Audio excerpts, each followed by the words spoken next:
ఒకటి స్పెషల్ ఉంటుంది. ఏమది? ఏంటి? దేవునికి మహిమ కలుగును గాక. ఎంతమంది చెప్తున్నారు హ్యాపీ ఫ్రెండ్షిప్ డే అని? ఎవరు చెప్పలేనా? చెప్తున్నారా? దేవునికి స్తోత్రం. మురిసిపోయింటాడు దేవుడు, నేనే వీళ్ళ ఫ్రెండ్ కూడా అని. ఆమేన్, హల్లెలూయా. Yes, he is our friend, he is our father, he is our philosopher, he is our guide, he is everything, he is all in all for us. Amen, amen, hallelujah. Okay, 15 చూద్దాం. యోహాను సువార్త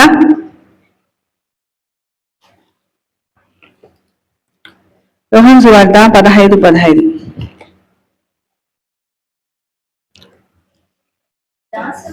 దాసుడు తన యజమానుడు చేయదానిని ఎరుగడు కనుక ఇక మిమ్మును దాసులని పిలువక స్నేహితులని పిలుచుచున్నాను. వాక్యమైనాడు కనుక ఆయన మనతో మాట్లాడుతున్న మాటలను బట్టి మనం ఉజ్జీవింపబడుదుము గాక. ఆమేన్, హల్లెలూయా. మరి దేవుని యొక్క సర్వోన్నతమైన స్థలములలో దేవునికి మహిమ, ఆయనకి ఇష్టమైన మనుషులకు భూమి మీద సమాధానము అని అన్నాడు. మరి ఈ యొక్క సమాధానాన్ని, ఆశీర్వాదాన్ని, కృపను మనము పొందడానికి ఇక్కడికి వచ్చినాం. కాబట్టి 15 ఏమంటున్నాడండి? ఇక నేను మిమ్మలను దాసులని పిలువక స్నేహితులని పిలుస్తున్నాను అంటున్నాడు. ప్రైజ్ ది లార్డ్, ఆమేన్. పక్క వాళ్ళకి చెప్దామా, మర్చిపోయినావా నువ్వు ఆయన ఫ్రెండ్ అని? కాబట్టి మనము ఆయన ఫ్రెండ్స్ అంటే ఏంటి అర్థమైందా? స్నేహితుడు అంటే చాలా రహస్యాలని షేర్ చేసుకోగలిగేంత చనువు కలిగిన వాడు. ఇంకా అంటే ఎట్లా ఉంటది? అదే ఇదే, అదిరా ఇదిరా, చెయ్యి, అట్లరా ఇట్లరా, పోరా కదా, క్యాజువల్ గా టాక్ వస్తుంది. భయం ఉంటుందా ఫ్రెండ్ అంటే? ఫ్రెండ్కి ఎవరైనా భయపడేటోళ్ళు ఉన్నారా? రెస్పెక్ట్ ఇస్తారు కానీ భయపడరు. అలాగే ఎంత దగ్గరగా ఉంటారంటే భుజం మీద చేతులు వేసుకొని నడవగలిగే అంత దగ్గరగా ఉంటారు. Praise the lord. లవర్సే కానీ లవర్స్ కాదు. దేనికి మహిమ కలుగును గాక. ఆమేన్. కొంతమంది ఫ్రెండ్స్ కూడా మనమే ఎందుకు పెళ్లి చేసుకోకూడదు, ఎందుకు కలిసిపోకూడదని ఇప్పుడు ట్రెండ్ వచ్చేసేసింది. అంటే అంత రహస్యాలు షేర్ చేసుకోగలిగే అంత చనువు ఫ్రెండ్షిప్ లో ఉంటది అనేది ఒకటి చూపిస్తున్నారు. అండ్ మగపిల్లలు, ఆడపిల్లలు ఫస్ట్ ఫ్రెండ్షిప్ అని, తర్వాత పెళ్లి చేసుకోవడానికి చాలా విమర్శలు వచ్చినాయి. కానీ ఇప్పుడు క్యాజువల్ అయిపోయింది. కాకపోతే హర్షించాల్సింది, భయపడాల్సింది, నిరుత్సాహపడాల్సింది కొన్ని ఉన్నాయి. ఆడోళ్ళు పెళ్లి చేసుకుంటున్నారు, మగవాళ్ళు పెళ్లి చేసుకుంటున్నారు. ఫ్రెండ్షిప్ పీక్స్ పోయి పిచ్చెక్కిపోయినట్టు అయిపోయింది జనాలకి. అయితే ఇది లోకానుసారమైన ప్రేమ కాదు, ఇది ప్రత్యేకమైనది, పరిశుద్ధమైనది, అది ఆరాధించదగినది. భుజాల మీద చేయి వేసుకోము. కానీ చిన్నపిల్లలు తాతయ్య భుజాలకి వేలాడబడి ఉంటారు. ఎప్పుడైనా చూసినారా? ఏ పోజులో ఉంటది? వెనకాల నుండన్నా వీపు మీద నుండి ఉంటారు, లేకుంటే ముందన్నా వేలాడబడి ఉంటారు కదా. సో ఒక తండ్రి పిల్లలని అలా చనువు చూపిస్తే ఎంత బాగుంటుందో ఆ సీన్ మనం చూసుకుంటేనే చాలా హ్యాపీగా ఉంటుంది కదా. నేను దేవునితో అలాగే ఉంటాను. దేవునికి మహిమ కలుగును గాక. అంటే చాలా సతాయించే పిల్లలు ఉంటారు కదా, చనువుగా, మొండిగా. అలా మొండి పిల్లని నేను దేవునికి. ఆఫ్ కోర్స్, కానీ దేవుడు చాలా భరిస్తాడు. దేవునికి మహిమ కలుగును గాక. మీరు అడగండి ఎప్పుడైనా, ప్రభు నా ఏజ్ ఎంత నీ బడిలో నన్ను నువ్వు చేర్చుకున్నావు కదా, ఎంత నా ఏజ్, నా స్పిరిచువల్ ఏజ్ ఎంత అని అడగండి. యాక్చువల్గా మన స్పిరిచువల్ ఏజ్ అంటే బాప్టిజం తీసుకున్నప్పటి నుండి మన ఏజ్ కౌంట్ అవుతుంది పరలోకంలో. ఎప్పుడైతే బాప్టిజం తీసుకుంటామో అప్పుడు పరలోకంలో అంట ఒక చెట్టు నాటబడుతుందంట. వృక్షాయుష అంతా చేస్తాను నా ప్రజలని అని యెషయా గ్రంథంలో చెప్పబడింది. కాబట్టి మరి ఎక్కువ శాతం మనుషులని చెట్లతో పోల్చి చెప్పడం జరిగింది. మరి యోహాన్ కూడా ఇప్పుడే చెట్టు వేరున గొడ్డలి పెట్టబడింది అంటే ఒక అవకాశం ఇస్తారు ఆ చెట్టుకి అనేది సంభాషణ అంతా పరలోక భాషలో మాట్లాడితే మనం ఏమైనాము? చెట్ల అయినా దావీదు రాసిన సంకీర్తనల్ని నాటబడిన చెట్టులాగా మరి నిత్యము వేటి కాలం ముందు వాటికి ఫలాలు పొందే వాళ్ళలాగా మనం ఉంటామనేది ఇక్కడ చెప్పడం జరిగింది. సో ఇప్పుడు మనకు పరిస్థితిలో బాప్టిజం తీసుకోగానే ఒక చెట్టు నాటబడదంట, అంటే మనకి స్థలం అని ఇవ్వబడుతుందంట. ఆ చెట్టు ఫలించి ఎదిగి ఆకులు వాడక కాయలు రావాలంట. ఆమెన్, హల్లెలూయా. సో అవి 12 కాపులు ఎలా ఉంటాయో అలా వీటికి కూడా 3 రకాల కాయలు వస్తాయంట. ఒకటి సీనిపండు, ఒకటి మ్యాంగో, ఇంకోటి దానిమ్మ ఎందుకు వస్తుంది అంటే పరలోక రాజ్యానికి సంబంధించిందిగా, సంతోషానికి సంబంధించిందిగా దానిమ్మని మనం చూస్తాం. ఈ దానిమ్మను ఓపెన్ చేసి చూస్తే ఒక షెల్ లోపల చిన్న స్లైజ్ వచ్చేసి గింజలు వచ్చేసింటాయి కదండి. సో అలా అరలుగా ఉంటది పరలోకము, అంత అందంగా ఉంటది, సమకూర్చబడి ఉంటది, గుంపులుగా మనుషులు ఉంటారంట. చాలా మంది పరలోకంలో ప్రత్యేకతలు ఏముండవు, అందరు ఈ చివరి నుండి ఆ చివరి వరకు నిలబడి ఉంటారు అని అంటారు. లేదండి, ప్రత్యేకత ఉంది. దానికి సాదృశ్యం దానిమ్మ పండే. దానిమ్మ పండుని చాలా ఇంపార్టెంట్ గా తీసుకుంటున్నాడు. అందుకే యాజకుడికి వస్త్రంకి కింద గంటలతో పాటు దానిమ్మ ఫలాలను కూడా చేసి బంగారు దానిమ్మలను చేసి తగిలియాలి అని అంటాడు. ఈ దానిమ్మలో ఆ గంటలు కొట్టుకున్నప్పుడు అతను కదులుతున్నాడు అనే శబ్దము వినపడడానికి. దేవునికి మహిమ కలుగును గాక.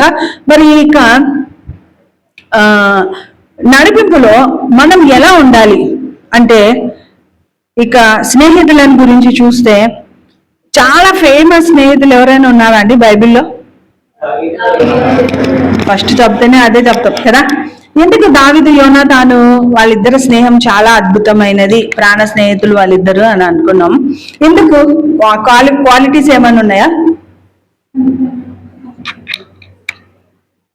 గట్టిగా.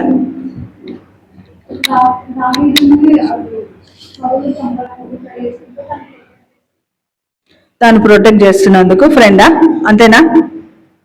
ఇంకా వాళ్ళిద్దరి హృదయాలు కలిసిపోయినాయంట. సోల్ట్ అయిందంట వాళ్ళిద్దరి మధ్యలో, ప్రాణబంధం కలిగినంతగా ఉన్నారంట. అంటే ఈయన లేకుండా ఆయన లేడు, ఆయన లేకుండా ఈయన లేడు అన్నంత అఫెక్షనేటివ్ గా ఉన్నాడంట. అండ్ నెక్స్ట్ ఇంకొకటి ఏంటి అంటే, దావీదు కోసము ఆ సింహాసనాన్ని కూడా ఈయన ఇష్టపడలేదంట. మహారాజా, అయ్యో పిచ్చుడా, నువ్వు దావీదును ప్రేమిస్తే ఈ సింహాసనం నీకు దక్కదురా, దావీదు అందరూ ప్రేమిస్తున్నారు, is able to sit there, నువ్వు అతను ఉంటే యు ఆర్ అనేబుల్ అని అంటాడు. అది చెప్పినాక ఆయనకు స్వార్థం రాదు. ఇప్పుడు దావీదు గొప్పవాడా, యోనాతాను గొప్పవాడా స్నేహంలో? యోనాతాన్ క్యారెక్టర్ ఈస్ గ్రేట్. అంటే తనని ఆ సింహాసనాన్ని ప్రేమించకుండా తండ్రిని ఆయన అబ్జర్వ్ చేస్తూ ప్రతిసారి దావీదును కాపాడతాడు. దేవునికి మహిమ కలుగును గాక. అంటే అంత గొప్పగా ఈ లోకంలో మనల్ని ఎవరైనా ప్రేమిస్తున్నారా అంటే చాలా కష్టం. రియల్ లవ్ దొరకడం చాలా కష్టం. ప్రైజ్ ది లార్డ్, హల్లెలూయా, హల్లెలూయా. స్నేహితులు ఏదో ఒక స్వార్థాన్ని కలిగి ఉంటారు కదండి. ఇంకా పెళ్ళైన భర్త స్నేహితుడుగా ఉండాలని అనుకుంటే సచ్చిన స్నేహితుడు ఉండడు భర్త. కానీ భార్యకి భర్తనే స్నేహితుడు, భర్తనే దేవుడు, భర్తనే ఫ్రెండ్, ఈ ఫిలాసఫర్, గైడ్ అన్నట్టు అన్ని భర్త మీదనే కాన్సన్ట్రేట్ చేస్తుంది ఆడాలి, స్త్రీ అనే తత్వాన్ని బట్టి. అయితే ఈ కాలంలో ఇంకా అపనమ్మక స్థితి వచ్చేసింది. ఆడవాళ్ళలో కూడా నమ్మకం లేదు, పురుషులలో కూడా నమ్మకం లేదు. కానీ భర్త అనేవాడు ఒక మంచి స్నేహితుడుగా ఉండాలి. అప్పుడే చనువు ఉంటుంది, అప్పుడే ఆశీర్వాదకరమైన జీవితం ఉంటుంది. కానీ భర్త అంటే నేను శిరస్సుని, నా మాట వినాల్సిందే, నా ఉద్దేశమే జరగాల్సిందే అని, నేను పట్టిన కుందేలకి 3 కాళ్ళు అని అనుకునే వాళ్ళు కూడా లేకపోలేదు. అయితే అలా ఉన్న సంసారాలలో సంతోషంగా ఉన్నారు అంటే నేను దాన్ని ఒప్పుకోను. ఎందుకు అంటే దేవుడు స్త్రీ అని పురుషుడని ఏ భేదం లేదు అని వారిద్దరిని రెండు కళ్ళుగా చూస్తున్నాడు. దేవుడికి తేడా తారతమ్యం లేనప్పుడు మనము దానిని బట్టి నడిపించబడాలి. అయితే ఈ కాలంలో స్త్రీలకు చనువు ఇవ్వడాన్ని బట్టి ఆ స్త్రీలు కూడా దాన్ని నిలబెట్టుకోలేకపోతున్నారు. అతి చనువు వలన నష్టపోతున్నారు, సంసారాన్ని, కుటుంబ వ్యవస్థను కోల్పోతున్నారు. అలాగే దేవుడితో అతి చనువు ఉండొద్దు, అతి భయము ఉండదు. ఆయన మంచి ప్రాణానికి ప్రాణంగా ప్రేమించి ప్రాణాన్ని వెలగా చెల్లించగలిగే ప్రాణ స్నేహితుడని నమ్మి ఆయనకి ఇవ్వాల్సిన మహిమను మనం ఆయనకి ఇచ్చే వారంగా ఉండాలి అనేసి దేవుడు కోరుకుంటున్నాడు. అయితే యోనాతాను దావీదు గురించి మనం చెప్పుకున్నప్పుడు యోనాతాను తన యొక్క సర్వస్వాన్ని దావీదుకి ఇవ్వడానికి ఒప్పుకున్నట్టే ప్రతి ఒక్క నడవడిలో మనకి చూపిస్తూ వస్తాడు. అయితే న్యూ టెస్ట్మెంట్ లోకి వచ్చేసరికి అలాంటి స్నేహం ఎవరికైనా ఉందా?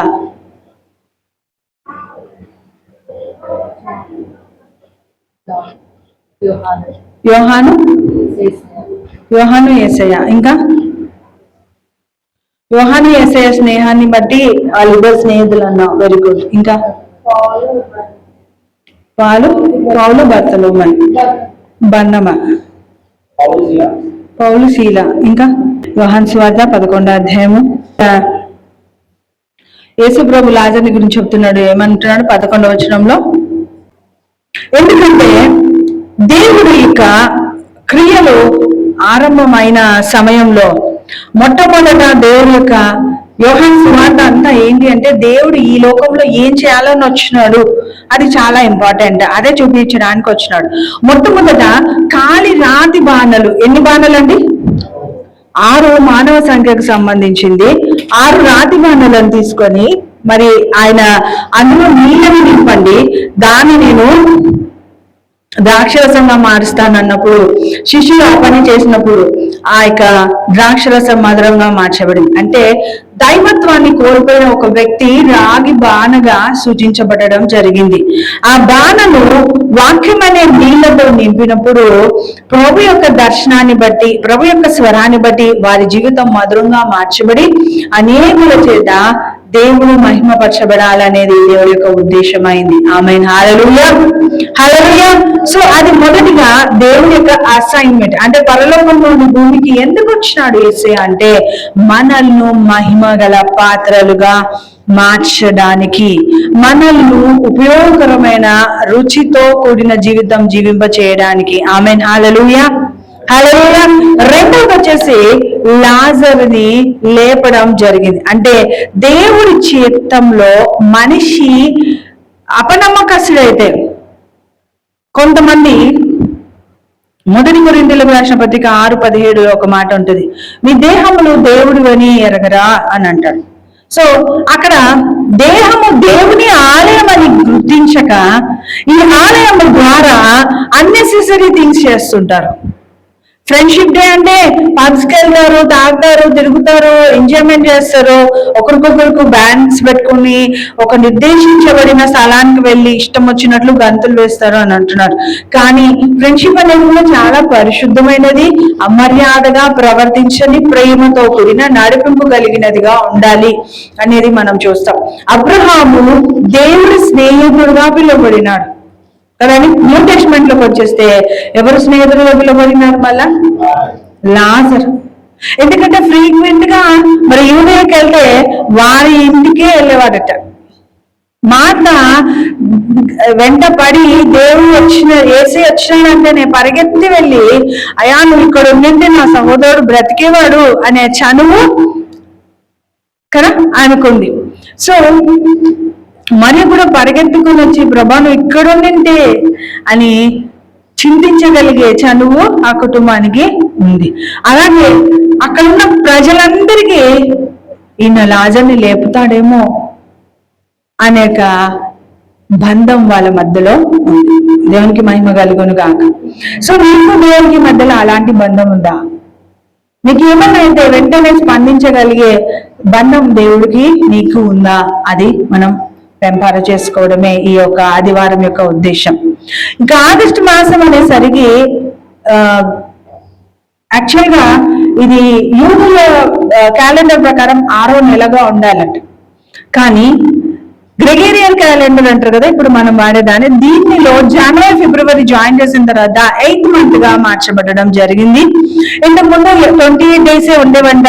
ఈ క్యాలెండర్ వచ్చిన తర్వాత న్యూన చక్రవర్తి ఇది క్యాలెండర్ లో 31 దినాలు ఉండాలని ఏర్పాటు చేయబడడం జరిగింది. సో ఎప్పటికైనా 31 అంటేనే 3+1=4 4 దిశల ఆశీర్వాదాలు మన మీదకి రావడం దేవుని చిత్తమని గమనించాలి. 8th అంటేనే బైబిల్ న్యూమరికల్ గా చూస్తే న్యూ బిగినింగ్ అనేది మనకు తెలుస్తుంది. ఈ న్యూ బిగినింగ్ లో దేవుడి యొక్క గొప్ప ద్వారాలు మన జీవితంలో తెరవాలని కోరుకుంటున్నాడు. నిన్నటి నెల వచ్చేసి జూలై మాసం వచ్చేసి కంప్లీట్నెస్ ఇస్తాను, సంపూర్ణత కలిగిన మాసముగా నేను ఒక గుడ్ న్యూస్ ని నేను మీకు అనుగ్రహిస్తాను అని అన్నాడు కదా. మరి ఈ మాసం వచ్చేసరికి అద్భుతం చే మాసముగా దేవుడు మన జీవితాలలో ఉంచినాడు. హల్లెలూయా. నిన్న నెల నిజంగా ఎంతమంది గుడ్ న్యూస్ వింటారు? నిన్న నెల కూడా ఫస్ట్ వీక్ మనం అందరం హ్యాపీగానే ఉన్నాం. ఎవరైనా ఒక గుడ్ న్యూస్ అన్నా విన్నారా? దేవునికి మహిమ కలుగును. సో నేను కూడా చాలా గుడ్ న్యూస్ విన్నాను. చాలా అద్భుతమైన న్యూస్లు నా జీవితంలో ఉన్నాయి. అండ్ ఈ మాసంలో మిరాక్యులస్ మంత్ గా ఉంది అని అంటే I'm eagerly waiting what I'm going to receive అని. ఆమేన్. హల్లెలూయా, హల్లెలూయా. ఎస్, దేవుడు చాలా మంచి దేవుడు, ఆయన చాలా గొప్పవాడు. మరి దేవుని యొక్క మహిమోన్నతమైన కృప మనకు చాలా అధికంగా ఉంది. అయితే నా జీవితంలోనే అధికంగా ఉంది అని నేను చెప్పడం కాదు, కానీ ఎంతమంది ఇది సంవత్సరం అంతా దేవా కార్యం కావాలని ప్రార్థిస్తూ ఎదురు చూస్తున్నారు, వారందరికీ ఫలం ఇస్తానని నిన్నటి వాగ్దానంలో మనం చూస్తాం. ఇర్మియా 31:17 వచనం 27. సో దేవుడి యొక్క మహిమోన్నతమైన కృపను బట్టి నిరీక్షణ గల వారికి ఫలము అందించే సంవత్సరంగా నెలగా ఇది ఉంది. కాబట్టి ఖచ్చితంగా దేవుడు మనల్ని దాటిపోడు. అయితే expect more things, expect great things. ఆకాశం అంటే ఎంత ఎత్తుగా ఉందో అంత ఎత్తుగా నా కృప నీ మీద ఉంది అని అంటున్నాడు. కాబట్టి ఈ రోజు నుండి మీరు ఏం చేయాలంటే ప్రతి రోజుని బ్లెస్ చేయాలి. ఆమేన్. హల్లెలూయా. This August I am going to receive great things. I am going to receive miracle in my life. Spiritual గా నేను నా జీవితంలో ఆశ్చర్య కార్యాలను చూడాలనుకుంటున్నాను. Why? Because Adikandam 1:1 చదువుదామండి. Adikandam 1:1 English లో చదవండి, తెలుగులో చదవండి. ఆదియందు దేవుడు భూమి ఆకాశములను సృజించెను. ఇంగ్లీష్ లో చదివితే the beginning God created the heaven and the earth. తెలుగులో ఫస్ట్ ఏం సృష్టించినాడంట? భూమిని సృష్టించినాడు తెలుగులో. ఇంగ్లీష్ లో హెవెన్. సో యాక్చువల్ గా మనం ట్రాన్స్లేషన్స్ లో కొన్నిటిని మనం తెలుగులో పొరపాటు వచ్చినాయి అనేది వింటాం. అయితే మనం గ్రీక్ లోకి వెళ్ళాలి, హిబ్రూలోకి వెళ్ళాలి. సో అలా వెళ్తే కూడా దేవుడు మొదట పరలోకాన్ని సృష్టించడం జరిగింది. ఏమైనా ఎర్త్.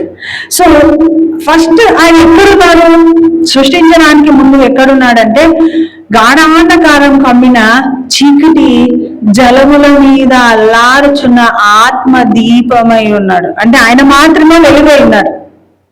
సో ఆయన ఏమైనాడో దాన్ని పలుకుతున్నప్పుడు మొదట నీళ్ళ లోతులోకి వెలుగు వెళ్ళిందంట, తర్వాత ఆకాశంలో వెలుతురు కలిగిందంట, తర్వాత భూమి మీద వెలుతురు కలిగిందంట.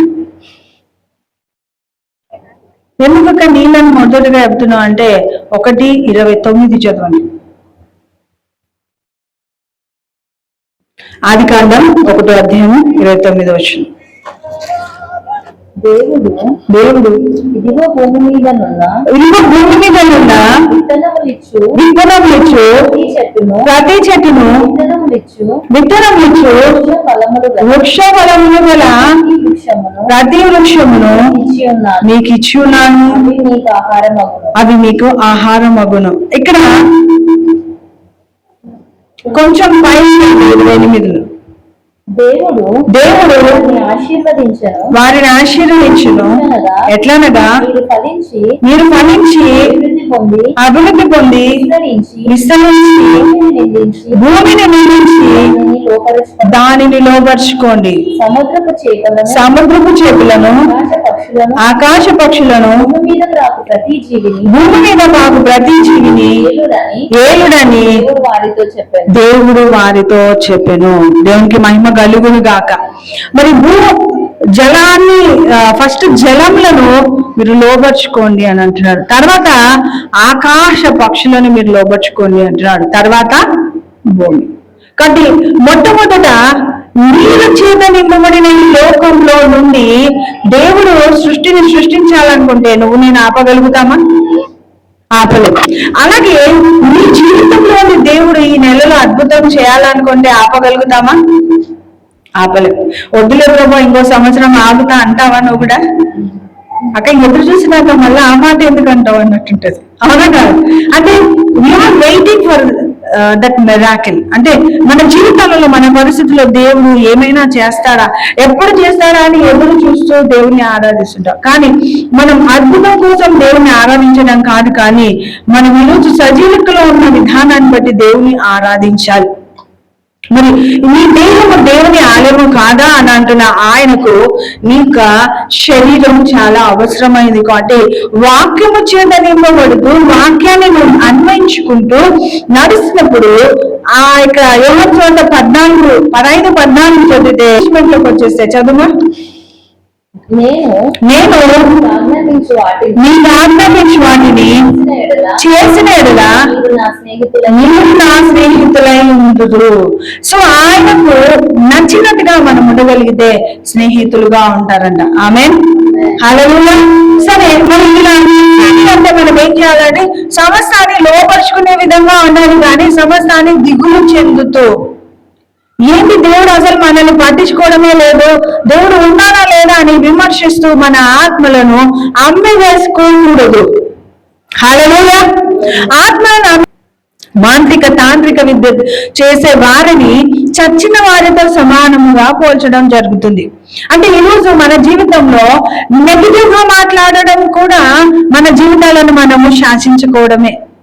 సో నెగిటివ్ గా ఏ పదాలను అయితే పలుకుతున్నావో దాన్ని బట్టి మన జీవితము రూపాంతరం చెందుతుంది. ఎందుకంటే మానవుడు ఆత్మ అయి ఉన్నాడు కాబట్టి. మొట్టమొదట దేవుడు తన పోలిక చొప్పున నరులను రూపించడం అన్న వెంటనే ఆత్మలో రూపించబడిన తర్వాత భూమి మీద వారిని మనిషిగా తయారు చేసి అందులో జీవవాయువు వదలడం జరిగింది. కాబట్టి ఆయన యొక్క జ్ఞానాన్ని మనం అంచనా వేయడం చాలా కష్టమవుతుంది. మరి ఈ యొక్క జ్ఞానాన్ని బట్టి ఆయన యొక్క కృపను బట్టి యాకోబు తల్లి గర్భంలో రూపింపబడక మునిపే యాకోబుకి ఆశీర్వాదం గురించిన పట్టుత్వాన్ని ఉంది. లోకంలోకి రాకముందే, అంటే ఇప్పుడు ఆత్మ లోకములో మనం పుట్టక ముందే మన యొక్క ప్రణాళిక అనేది దేవుడికి తెలుసు. అలా మనతో మాట్లాడతారు అనేది కూడా మనకు తెలిసిన విషయమై ఉండాలి. అంటే ఆత్మల వివేచన జ్ఞానం లోకంలో లేకపోతే ఈ చివరిగా ప్రభు వచ్చినప్పుడు మనం ఎత్తబడే గుంపులో ఉండము. Praise the lord. Hallelujah, hallelujah. ఇక పరమగీతాలలో మనం చూస్తే ఫస్ట్ అక్కడ నా సహోదరి అన్న పొజిషన్ లో నుండి ప్రాణ స్నేహితురాలుగా మార్చబడిన ఆమె, ప్రియురాలుగా మార్చబడిన ఆమె ఆయనక వధువు సంఘముగా అంటే భార్యగా మలచబడుతుందని ఒక్కొక్క అంచెలు ఎలా నడిపించబడుతున్నాయో అలాగే మనం కూడా ఆత్మలో ఒక్కొక్క మెట్టు ఎదగాలి. ఎదిగితేనే ఆయన మనసు మనకు అర్థమవుతుంది. ఎదిగితేనే ఆయన యొక్క కోరిక చొప్పున మన ఆత్మలో రూపాంతరం చెందుతాం. ఆమెన్, హల్లెలూయా. శరీరంలో స్నేహం చేస్తుంది, ఆత్మ మరి మన దేవుడు ఆత్మ అన్నాడు కనుక ఆయనను ఆరాధించేవారు ఎట్లా ఆరాధించాలంట? ఆత్మతో సత్యముతో ఆరాధించాలంట. సో ఆత్మతో సత్యముతో ఆరాధించాలి అన్న ఆయన నీ హృదయపూర్వకంగా, అంటే నీ ఆత్మ అంటే నీ హృదయపూర్వకంగా దేవునికి సమర్పించుకోవాలి, దేవుని గణపరచాలి అనేది ఇక్కడ భావంగా. అయితే వాక్యానుసారంగా నువ్వు ఆయనను ఆరాధిస్తే, వాక్యానుసారంగా ఆయన హృదయానికి నువ్వు దగ్గర అవుతూ ఉంటే ఆయన మనసు నీకు అర్థం అర్థమవుతుంది దావీదు మహారాజుకి. అందుకే దేవుడు అంటే అర్థమైంది. ప్రైజ్ ది లార్డ్, హల్లెలూయా. దేవుడు అంటే దావీదుకి అర్థమైనందువలన హృదయానుసారుడుగా ఉన్నాడు. ఆమేన్, హల్లెలూయా. మరి ఎంతమంది దేవుని మనసును గెలిచిన వారుగా ఉన్నారు అంటే చాలా కష్టం కదండి. అయితే ఇన్ ద బిగినింగ్ అనేది ఇంగ్లీష్ లో స్టార్ట్ అయింది. In the beginning God created heaven and earth. అయితే ఇన్ ద బిగినింగ్ అన్నాడా, ఎట్ ద బిగినింగ్ అన్నాడు? అక్కడ ఇన్ ద బిగినింగ్ కి ఎట్ ద బిగినింగ్ కి తేడా ఏంటి? అక్కడ గ్రామర్ క్లాస్ కాదంటారా? ఎట్ అనేది ఎప్పుడు వాడతామండి స్పెసిఫిక్ గా? టైం. ఎట్ అంటే ప్లేస్, ఆ టైం ని బట్టి మనం దాన్ని వాడతాం. అయితే ఇన్ ద బిగినింగ్ అనేది మనం చూస్తే ఆదియందు దేవుడు జలములపై అల్లార్చున్నవాడు. యోహాను సువార్త 1:1 ప్రకారం ఇంగ్లీష్ లోనే, కొన్ని ఇంగ్లీష్ లోనే బాగుంటాయండి. అంటే మనం ధైర్యాన్ని పొందుకుని ఆత్మలో నిలబడడానికి, అంటే ఆయన స్నేహితులుగా మార్చడాన్ని బట్టి ఎంత అథారిటీ మనం కలిగిన, ఆయన పిల్లలుగా మార్చడాన్ని బట్టి ఎంత అథారిటీగా కలిగి, ఆయన వధువు సంఘాన్ని బట్టి ఆయన భార్యగా మార్చబడితే ఎంత అధికారాన్ని కలిగి ఉంటామని తెలిస్తే ఎక్కడ ఉన్న వాళ్ళు అక్కడే ఉండకుండా ఇంకొక అడుగు ముందరికి వెళ్ళాలనుకుంటారు. Praise the lord. స్నేహితుడికి అధికారం ఉంటుందా? వారసునికి అధికారం ఉంటుందా? స్నేహితుడు ఎంతనన్నా సావని కానీ మళ్ళీ అధికారం ఉండదు. ఎవరికి ఉంటుంది అధికారం? సో స్టేటస్ ని మార్చుకుంటూ వెళ్ళిపోవాలన్నమాట. అందుకనే మనం ఈ లోతు తెలుసుకోగలిగితే ఇంత బిగినింగ్ అన్నప్పుడు ఆది అయి ఉన్నవాడు అంటే ఆరంభమై ఉన్నాడు. కాబట్టి ఆరంభకర్తగా ఉంటున్న క్రీస్తు దగ్గరికి వెళ్తేనే అన్నిటికీ సొల్యూషన్ ఉంది. అయితే అది క్రీస్తా కాదా? యోహాను సువార్త 1:1 English. In the beginning was the Word. The Word was with God. Sorry. The Word was with God. The Word was God. And the Word was God. ఇప్పుడు in the beginning was Jesus అని చదువుమా. The beginning was Jesus. In the beginning was Jesus. And Jesus was with God. Jesus was with God. And Jesus was God. And Jesus was God. ఇప్పుడు ఆదిలో ఉన్న ఆయన ఎవరు? Jesus. కానీ ఆరంభకర్త ఇప్పుడు ఎవరు? Who is pioneer? Jesus only the pioneer. ఆయన దగ్గరికి వెళితేనే తప్ప మనకు జీవితంలో ఆశీర్వాదము దొరకదు, అద్భుతాన్ని చూడలేము. హల్లెలూయా, హల్లెలూయా. సో ఆశీర్వాదాన్ని చూడాలంటే ఎవరి దగ్గరికి వెళ్ళాలి? దేవుడి దగ్గరికి. మరి స్నేహితుడుగా వెళ్ళిన మనము దాసుడుగా ఉండాల్సిన పని లేదు. స్నేహితుడు మీరు అన్న మనము ఆయన మనసును తెలుసుకోగలిగితే ఆయన యొక్క ఉద్దేశ ప్రకారం వారసుడుగా మార్చబడతాము. హల్లెలూయా. ప్రియుడుగా, ప్రియురాలుగా మార్చబడతాం. హానోకు దేవుడితో నడిచి ఎక్కడ పోయినాడండి? Praise the Lord. కాబట్టి first of all you have to identify your place in God's heart. దేవుని మనస్సులో నీ స్థానాన్ని నువ్వు తెలుసుకోవాలి. ఎప్పుడైతే నువ్వు నీ స్థానాన్ని తెలుసుకుంటావో దాన్ని భద్రపరుచుకుంటావు, దాన్ని ఇంకా ఉపయోగకరంగా ఉండడానికి కావాల్సిన నడిపింపులోనికి ఆయన హెవెన్ ని ఏర్పాటు చేస్తున్నాడు. హెవెన్ అంటే ప్రకటన 21:4 ఏముంది?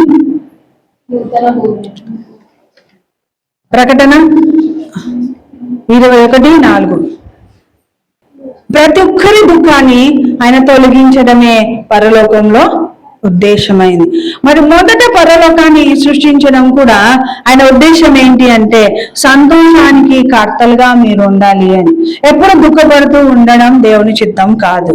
అయితే భూమిని ఎందుకు సృష్టించినాడు అంటే అపవాది దేవుని యొక్క మనస్సును గాయపరిచినందువలన ఆయన పోలిక చొప్పున రూపించబడిన మన ద్వారా ఆయన తిరిగి సంతోషాన్ని పొందుకోవాలనుకుంటే అపవాది దాన్ని కూడా నాశనం చేయడం జరుగుతుంది. కాబట్టి అంటే ఇది తెలుసా ప్రభుకి? తెలియదా ప్రణాళిక అంటే తెలుసు.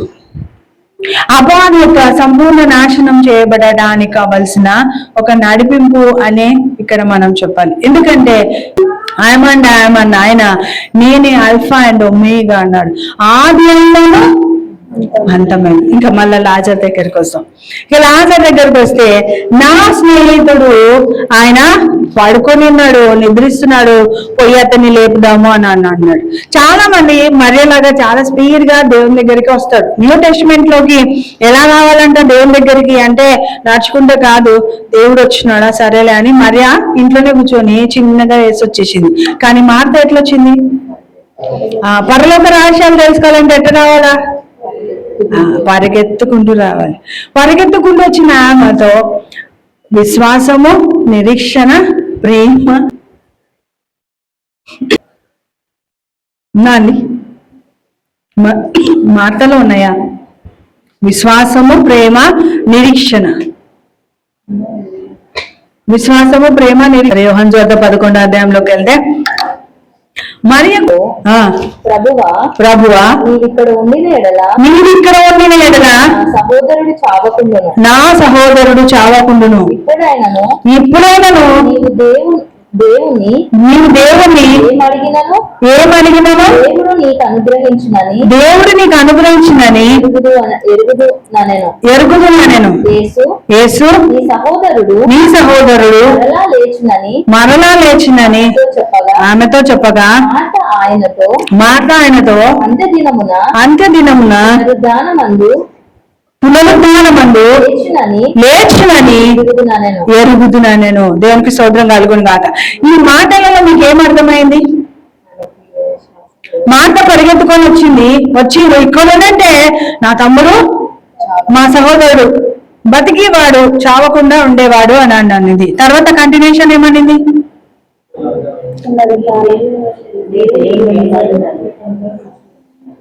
కంటిన్యూషన్ చదవండి.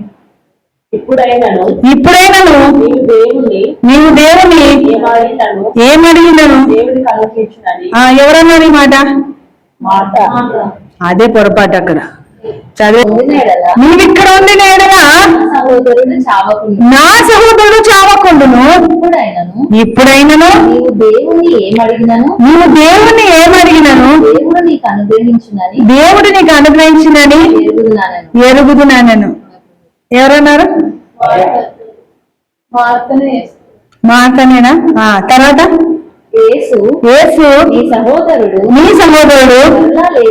మరలా లేచినని ఆమెతో చెప్పగా మాట ఆయనతో అంత్యదినమున పునరుద్ధానమందు లేచినని ఎరుగుదునా నేను. దేవునికి స్తోత్రం కలుగును గాక. సో ఇక్కడ మాట తొందర పడుతున్నప్పటికీ కూడా మాట్లాడే మాట ఏం మాట్లాడిందండి? అక్కడ విశ్వాసంతో, నిరీక్షణతో కూడిన మాటలు మాట్లాడుతుంది ఆమె. క్రియారూపకంగా ఉన్నాయి కానీ ఖచ్చితంగా దాని మీద నిలబడకుండా మాట్లాడుతున్నట్టుగా మాట్లాడుతుంది. కాబట్టి ఏమంటుంది?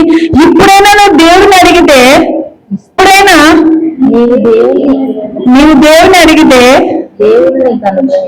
దేవుడు నీకు అనుగ్రహించినని ఎరుగుదునా నేను. అంటే ఇప్పుడు అడిగినా కూడా నీకు ఇస్తాడని నేను నమ్ముతున్నాను. బట్ వెంటనే ఆమె విశ్వాసానికి దేవుడు ఆశ్చర్యపోయి ఏమంటున్నాడు అక్కడ? నువ్వు నమ్మితే నీ సహోదరుడు మరలా లేచును ఇప్పుడే అని అన్నట్టు మాట్లాడితే, అవును పునరుద్ధానం రోజు లేస్తాడు, ఇప్పుడు కాదట్టదా. సో మన ప్రార్థనలు కూడా అట్లనే ఉంటాయి. చేసేటప్పుడు బాగానే చేస్తాం, దేవుడు శూరుడు, వీరుడు, ధీరుడు అని. లేచినంటేనే అంటాం ఏం చేస్తాడులే అని కదండి. అంటే ఇప్పుడు ఆమె విశ్వాసంతో మాట్లాడింది, నిరీక్షణతో మాట్లాడింది, కానీ ఆమె యొక్క విశ్వాసము, నిరీక్షణ వెంటనే అని గ్రహించలేకపోయింది. ఎప్పుడని గ్రహించింది ఆమె? చాలా టైం పడుతుంది అని అనుకుంటుంది ఆమె. చాలా టైం పట్టడం కాదు, వెంటనే. నువ్వు అనుకుంటే ఇప్పుడే జరుగుతుంది అంటున్నాడు ప్రభు. సరే మరియను గురించి చూద్దాం. రెఫరెన్స్ అంతట మరియా యేసు ఉన్న చోటికి వచ్చి ఆయనను చూచి ఆయన పాదముల మీద పడి, ప్రభువా నీవిక్కడ ఉండినేడలా నా సహోదరుడు చావకుండునా నేను. యేసు ఉన్న చోటికి వచ్చి ఆయనను చూచి ఆయన పాదముల మీద పడి, ప్రభువా నీవిక్కడ ఉండిన ఎడల చావకుండునని, మీరిక్కడ ఉండిన ఎడల నా సహోదరుడు చావకుండును అనెను. అంటే చాలా మంది ఇదే జీవితం జీవిస్తున్నారు. యేసు ప్రభుని వాళ్ళు స్నేహితుడుగా కలిగినాడు, బంధువుగా కలిగినాడు, రక్షకుడుగా కలిగినాడు, దేవుని కుమారుడని గుర్తుపట్టగలుగుతున్నారు, ఏమైనా చేయగలరని మరియ మాట్లాడుతుంది, మార్త మాట్లాడుతుంది, నువ్వు ఇక్కడ ఉంటే చచ్చిపోడని ముందు మాట వాళ్ళకి అర్థమవుతుంది. కానీ మరియ పరిగెత్తుకుంటూ వచ్చి, ప్రభా లాజర్ని లేపడానికి వచ్చినావా అని అడగలేకపోయింది. సో వెంటనే ప్రభు ఏం చేస్తున్నట్టు నేను అక్కడ ఇప్పుడు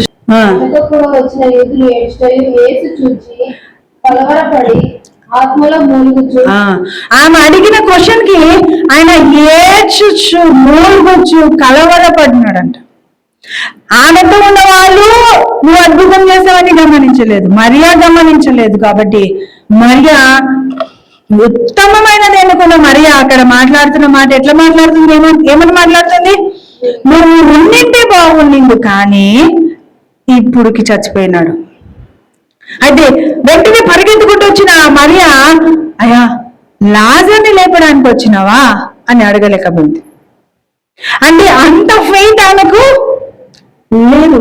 మాటకుంది ఫెయిత్. మళ్ళా ఇప్పుడు కూడా నువ్వు తండ్రితోనైతే ఏదైనా జరుగుతుంది అంటుంది, కానీ ఆమెకు వెంటనే కార్యం జరుగుతుంది అనే నిరీక్షణ లేదు. అక్కడ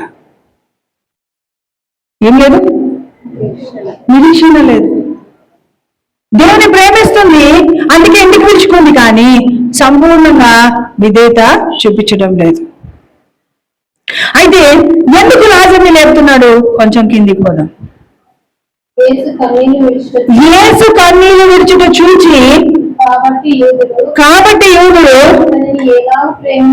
అతను ఎలాగో ప్రేమించను చూడునని చెప్పుకున్నారట. ప్రభు ఆత్మలో మూలుగుతూ కన్నీళ్లు విడిచినప్పుడు అవి ఎంత ప్రేమించినాడు చూడు అని జనాలు మాట్లాడుకున్నారట. కంటిన్యూషన్. వారిలో కొందరు ఆ గుడ్డివాని కన్నులు తెరిచిన ఈయన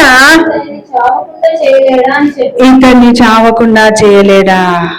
ఇప్పుడు ఒక్క వ్యక్తి మాట్లాడిన మాటని బట్టి మరియ మాట్లాడలేదు, మాత మాట్లాడలేదు, మరి తన శిష్యులకు అర్థం కాలేదు.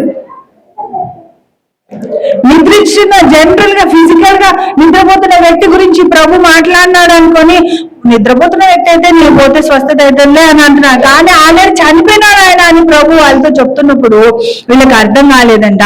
సరే మంచిదైంది నేను మీతో ఉండడం అని అన్నాడు అక్కడ. అంటే బుద్ధి చెబుతున్నాడు అక్కడ. మీ స్నేహితుని మీరు ఎలా నమ్ముతున్నారు? మీ ప్రేమికుని మీరు ఎలా విశ్వసిస్తున్నారు? అది మీకు ఈరోజు నేర్పియాలనుకుంటున్నాడు. ఆయన సృష్టి ఆరంభకర్త, అంతమైనాడు, పునరుత్థానమును జీవమును నేనే అని చెప్పుకుంటున్నా ఆయన. యోహాను సువార్తలో స్పష్టంగా అన్ని నేనే మార్గం, నేనే సత్యం, నేనే జీవం అని చెప్తున్నాడు. కానీ అన్నింటినీ బోధిస్తున్న ఆయన వాళ్ళకి చెప్తున్నది వీళ్ళకి అర్థమైతలేదు. సో ఈరోజు ఎంతమంది దేవుడు మీ స్నేహితుడు అంటే మీకు అర్థం అవ్వడం లేదు అనేది చాలా దుఃఖకరంగా ఉంటది దేవుడికి. సమ్టైమ్స్ మనం కూడా డిస్టర్బ్ అవుతాము పరిస్థితులను బట్టి, కానీ వెంటనే ఆ పరిస్థితిలో కూడా దేవుని ఆరాధించి ఆయన సన్నిధానంలో ఉండాలి. Praise the Lord. అభివృద్ధి నశించిపోతున్నారు అనేది వాస్తవం అండి.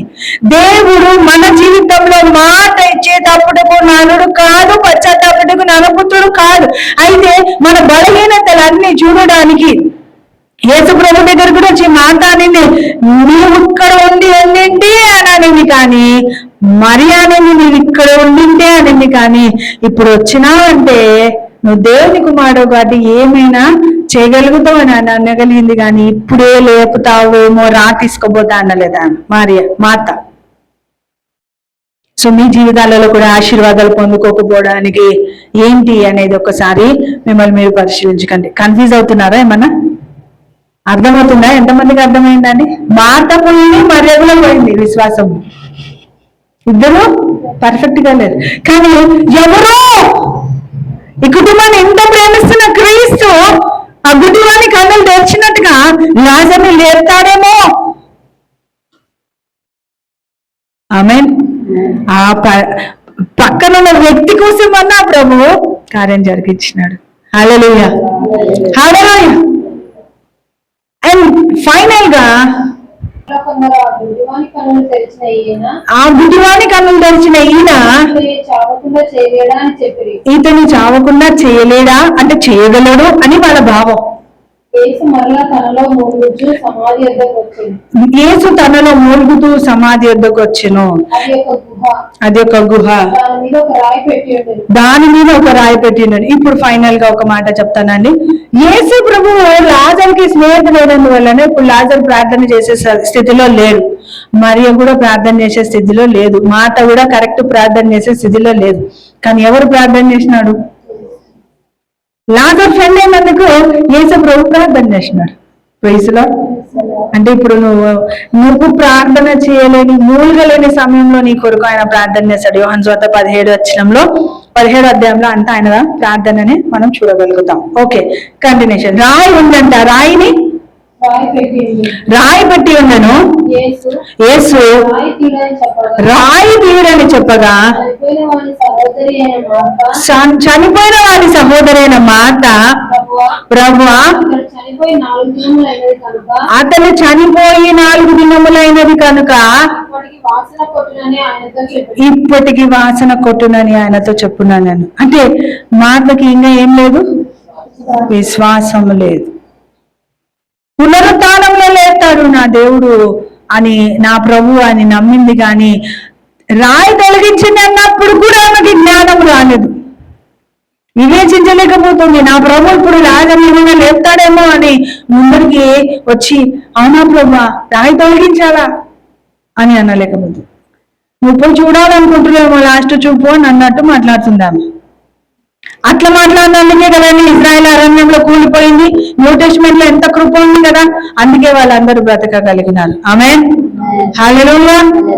సో ఈరోజు మనం కూడా మనకు ఉద్యోగం రావాలంటే ఇట్లనే అంటుంటాం, నా క్వాలిఫికేషన్కి వస్తుందా ఇంత పెద్ద జాబ్, నాకు అవుతుందా, నేను అయితేనా, నేను అట్లా చేసానా, నాకు ఎవరు అధికారులు లేరని. కానీ నీ ఫ్రెండ్ ఎవరండి? నీ తండ్రి ఎవరండి?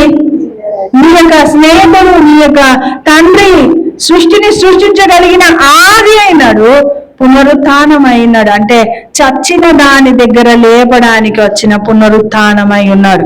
అది నీకు జ్ఞానం శూన్యం చేసుకొని నేను కాలేయా బాబు అని అన్నావంటే నేనున్నాను కదా నీలో జీవం నింపడానికి అని దేవుడు సిద్ధంగా ఉన్నాడు. ఆమేన్. మ్యారేజ్ విషయంలో అంతే, పిల్లల విషయంలో అంతే, పరిస్థితుల విషయంలో అంతే. కానీ మాటలకు ఎవరైనా మన దగ్గరకు వచ్చి మాట్లాడితే, అక్క నాకు వాళ్ళు మాట్లాడినా నాకు భయం అయింది అంటారు. ఇంకా వాళ్ళు యాక్సెప్టింగ్. నాకు మెసేజ్లు చాలా వెరైటీ వస్తాయి. అక్క ఇది జరుగుతుందా, అక్క ఇది అవుతుందా, అక్క నాకు పిల్లలు అవుతారా, అక్క మా అత్త తిట్టింది, మా ఆవిడ తిట్టింది, నా ముగ్గురు తిట్టినాడు, ఇవే అంత మాట మరియలాగా ఉండొద్దండి. పక్క వాళ్ళకి చెప్దాం,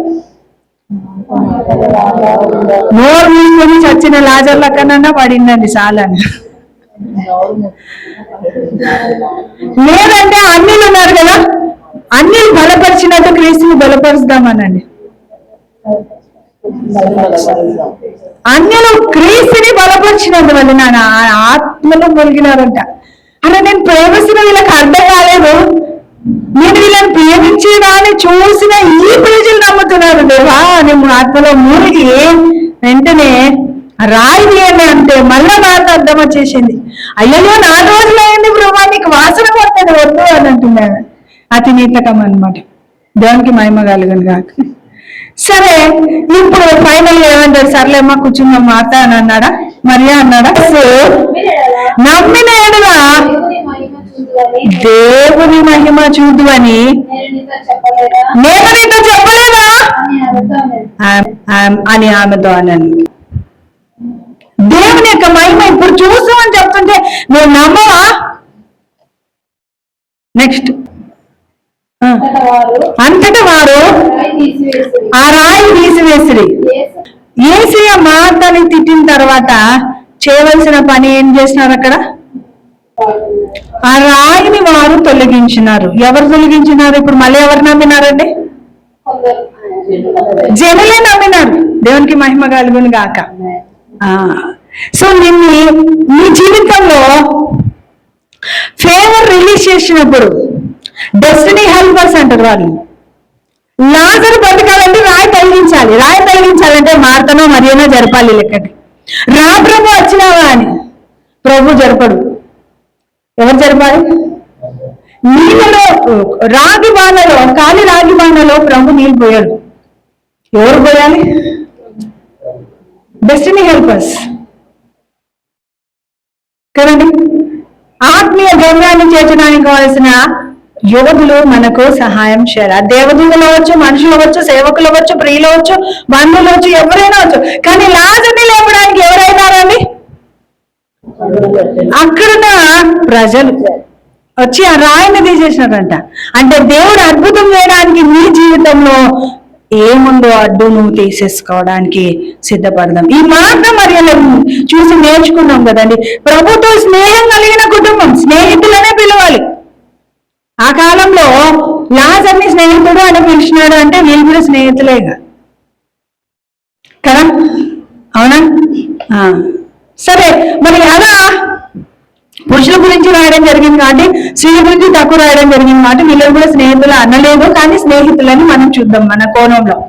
అంటే ఆత్మీయ బిడ్డలు, లేకపోతే శిష్యులు. సో ఇలా ఏ సందర్భాన్ని బట్టి అలా చూడగలిగాం.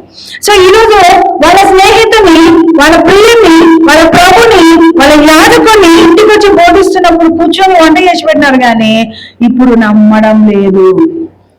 సో మీకు కూడా మాటలాగా అన్ని పర్ఫెక్ట్ గా ప్రార్థన చేస్తుంటారు. అసలు ఒక్కొక్కరి ప్రార్థన చేస్తుంటే నిమ్మ తిరిగిపోతుంటది. ఎంత అద్భుతమైన పదాలు వాడతారు తెలుసా? కానీ విశ్వాసం ఉండదు. పదాలలోనే ఉంటుంది విశ్వాసం. దేవునికి మహిమ కలుగును గాక. ప్రభు నాకు ఇంత మంచి పదాలతో ప్రార్థన రాదనుకుంటా నేను ఒక్కొక్కరు ప్రార్థన చేస్తుంటే. నిజంగా నాకు ఎక్కువ అన్య భాషలే మాట్లాడతాను నేను. నాకు ప్రార్థన చేసినదే చేస్తాను. మా అమ్మ, మా చెల్లి ఒకసారి నన్ను వాదించినందువలన అప్పటి నుండి ప్రార్థన మానేసి టన్స్ మాట్లాడతాను. ఏదైనా అంటే క్యాజువల్ గా మాట్లాడుకుంటూ వచ్చేసా. ప్రభు వాళ్ళకంటే అది చేయవా, ఇది చేయవా అని అంట. ఇంకంతే కానీ నువ్వు సూర్యుడివి, వీరుడివి అనే పదాలు రావు నాకు. అయితే కొంతమంది ప్రేయర్ చేస్తుంటే నిమ్మ తిరిగి మైండ్ బ్లాక్ అయిపోతుంటది నాకు. ఏం మాట్లాడుతున్నారు ప్రభు, ఎట్లా ప్రార్థన చేస్తున్నారు తండ్రి, వీళ్ళకి వాక్యం మీద ఎంత గ్రిప్ ఉంది, ఎంత అద్భుతంగా నేను ప్రేమిస్తున్నారు అనుకంటే మార్తలు లెక్కటోళ్ళే. పోనీ అసలు మాటలే రావన్నా మరియమ్మ నోరు మూసుకొని ప్రభా అని ఇప్పుడు ఏమైనా చేయడానికి వచ్చినావా అని అడిగిందే బాగుంది అంటే ఆమె కూడా అవుట్ అయిపోయింది. దేవుని మరి ఎక్కువ దుఃఖం కలిగించింది ఆమె. అయితే దబ్రబా మాట్లాడేస్తుంది మాట, తొందర ఎక్కువ పాటి ఆమె మాట్లాడింది లేదు. ఓకే, మాట ఎప్పుడు పని చేసుకుంటా వంట చేసుకుంటూ ఉంటుంది, వినదు. కానీ నీకేమైందమ్మా మరియా అన్నట్టు వచ్చింది ప్రభు దుఃఖం. హల్లెలూయా. సో ఆ రాయిని తీసేసిన వెంటనే ప్రభు మాట్లాడుతున్నాడు, లాజరు బయటికి రా. తండ్రికి అక్కడ ఆల్రెడీ ప్రార్థన చేసిన హృదయంతో యేసుప్రభు అక్కడ ఉన్నాడు కాబట్టి పర్సనల్ గా చేసిన ప్రార్థనలో ఆయనకు అసైన్మెంట్ అర్థమైంది. అందుకే శిష్యులతో అంటున్నాడు, లాజరుని నిద్ర లేపుదాము. అంటే లేపుతాను అనేది తండ్రి చిత్తం ఆల్రెడీ ప్రభువుకి అయినా యేసు ప్రభుకి తెలుసు. ఎందుకు? ఆయనే పునరుత్థానం అయినాడు కాబట్టి. కాబట్టి ఆది ఆయనే, జీవము మరణము పునరుత్థానము నేనైనాను కాబట్టి ఆయన లాజర్ని లేపిన వెంటనే లాజర్కి ఇంకా మరణం మీద భయం లేదంట. అప్పుడు వరకు యేసుని ఇంటికి తెచ్చుకుంటే తోలు తీసామంటే దాచిపెట్టుకొని నడిచి ఆయన ఇప్పటి నుండి ఎట్లా నడిచినాడంట, చంపండి నా ప్రాణ స్నేహితుడు వచ్చి మళ్ళీ నన్ను లేపుతాడు, ఏం చేస్తాడు మహా అంటే మీరు అని అనుకునేంత ధీమాగా లాజర్ మారిపోయినాడట. హల్లెలూయా, హల్లెలూయా. అందుకే రుచి చూసి ఎరిగి తిని అన్నట్టుగా మనం మారాలి. ఈ ఫ్రెండ్షిప్ డే రోజు నీకు డెస్టినీ హెల్పర్స్ రిలీజ్ అవ్వాలి. ఆమేన్, హల్లెలూయా. కానాను వివాహంలో శిష్యులే మరి యొక్క కోరిక నెరవేర్చబడటానికి డెస్టినీ హెల్పర్స్ గా ఉన్నారు. ఇక్కడ వచ్చేసరికి శిష్యుడు కాదండి ఆడ రాయ తొలగించింది, ఆ ఊరిలో ఆ కుటుంబాన్ని ప్రేమిస్తున్నాడు అని గుర్తెరిగిన అన్యులు వచ్చి ఇక్కడ సహాయం చేసినారు. కాబట్టి ఒకసారి చెప్దామా, ఎవరో నాకు తెలియాల్సిన అవసరం లేదు, కానీ ఈ నెలలో నాకు సహాయం చేయడానికి ఎవరో ఒకరు వస్తారండి. హల్లెలూయా, హల్లెలూయా. జాబ్ రావాలంటే నాకు ఎవరు తెలియాల్సిన అవసరం లేదు, దేవుడు తెలిసే చాలానండి. పిల్లలు కావాలంటే ఏ డాక్టర్ తెలియాల్సిన అవసరం లేదు, దేవుడు తెలిసే చాలానండి. ఆమేన్. అప్పుడు ఆ డెస్టినీ హెల్పర్, ఆ డాక్టర్ ఎవరో మీ దగ్గరకు వస్తుంది. Praise the lord. హల్లెలూయా. గుడ్డిగా మనం నడిస్తే దేవుడి మీద ఉన్న ప్రేమను బట్టి మనం పరలోక రాజ్యాన్ని అనుభవిస్తాము. మొదట పరలోకాన్ని, ఆయన పరలోకాన్ని సృష్టించి తర్వాత భూమిని సృష్టించినాడు అనేది మనం గుర్తుపెట్టుకోవాలి. పరలోకం అంటే సంతోష సమాధానాలతో కూడిన నిత్య జీవము. క్రీస్తుని మనలో కలిగి ఉంటే ఆ నిత్య జీవం మనం పొందుకుంటాము. ఆమేన్. దేవుడు తన పరిశుద్ధ వాక్యం మన వినికిడిలో నెరవేర్పులోకి తీసుకువచ్చును గాక. ఆమేన్. అంటే కళ్ళు మూసుకుందాం.